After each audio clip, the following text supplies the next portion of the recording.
One of the things they've changed in the NFL now is they've moved the kickoff up so the kickoffs come from the 35-yard line instead of the 30, which means we're going to have a lot less kickoff returns if guys just kick the ball through the end zone, which most kickers can do now with that extra 5 yards. But as you guys point out, in the Chicago Bears game against the Buffalo Bills last week, Bears, being one of the 6 teams that voted against this rule, decided to take a stand.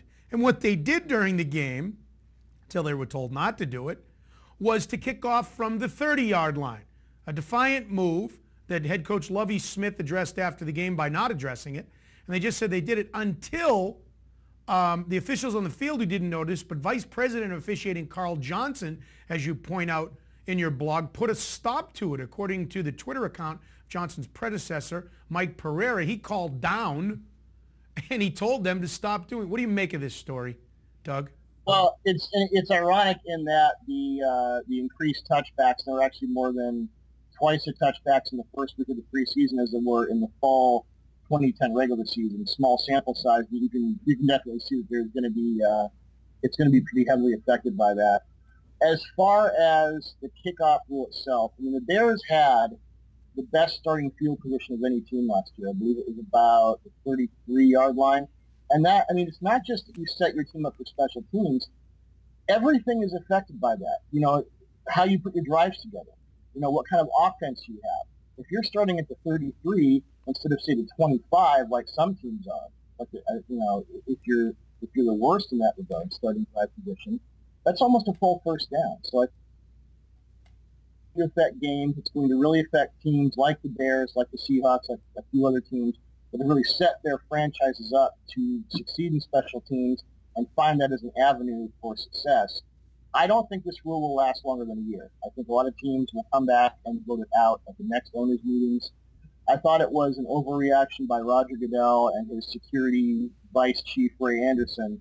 I understand that they don't want gunners running into, you know, little slot receivers who are kick returners now, and bashing them all up, and it's a health thing and a safety thing, but I think it's going to affect the game in a very negative sense. You know, Doug, I'm curious if you've seen any of these numbers, because I haven't.